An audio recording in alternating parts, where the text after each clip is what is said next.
আমাদের রিয়াজুল করিম আক্রান্ত হয়েছিল।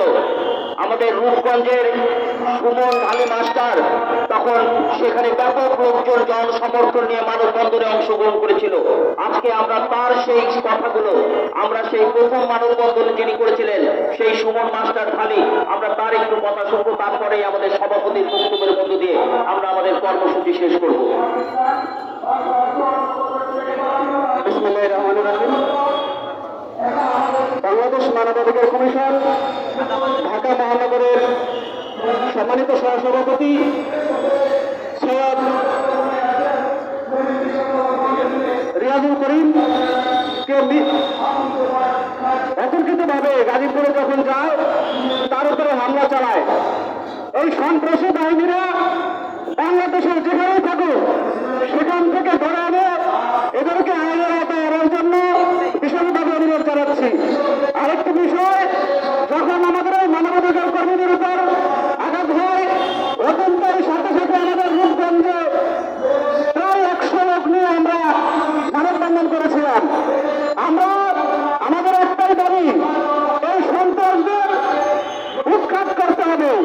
এই সন্ত্রাসরা বাংলাদেশের বিভিন্ন জায়গায় এই সন্ত্রাসী চালিয়ে যাচ্ছে।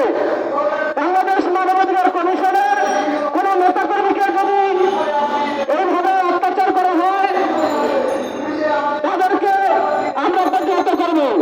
এবং আমাদের এই মানবাধিকার কর্মীরা যারা নিরলসভাবে মানুষের পাশে, অসহায় মানুষের পাশে কাজ করে যাচ্ছে, তাদেরকে যারা এভাবে হত্যার উদ্দেশ্যে, যারা হত্যা করার জন্য গাজীপুরে নিয়ে ডেকে নিয়ে নির্মমভাবে একটা মেরে ফেলার জন্য প্রস্তুতি নিয়েছিল। আল্লাহর রহমতে আমাদের এই মানবাধিকার কমিশনের সহসভাপতি রিয়াজুল করিম সুস্থ হয়ে আমাদের মাঝে ফিরে এসেছে। আমি আবারও অনুরোধ করব প্রশাসনকে, এই সাবেক কমিশনার, গাজীপুরের সাবেক কমিশনার, এরা স্বৈরাচার সরকারের বিস্তার খাটিয়ে এই সন্ত্রাসীদেরকে ধরে না এখনো। আমি এই সাবেক কমিশনার এবং ওই থানার ওসি, সাবেক ওসিকে দ্রুত আইনের আওতায় আনার জন্য ভীষণভাবে অনুরোধ জানাচ্ছি। আমি আবারও বলতে চাই, যদি কোনো মানবাধিকার কর্মীদের উপর কেউ আঘাত করে তাহলে তাদেরকে আমাদের মানবাধিকার কর্মীরা এবং আইন প্রশাসনকে সাথে নিয়ে আমরা আইনের আশ্রয় নেব। আরেকটি বিষয়, এই জাতীয় এখন এই দেশে এখন যেই সরকার গঠন করেছেন সেই সরকারের স্বরাষ্ট্র বিভাগ স্বীকৃতি অনুরোধ জানাবে। এই এখন যেভাবে দেশে সন্ত্রাস, চাঁদাবাজ, মাদক বেড়েছে সেটাকে যেন দ্রুত নির্মূল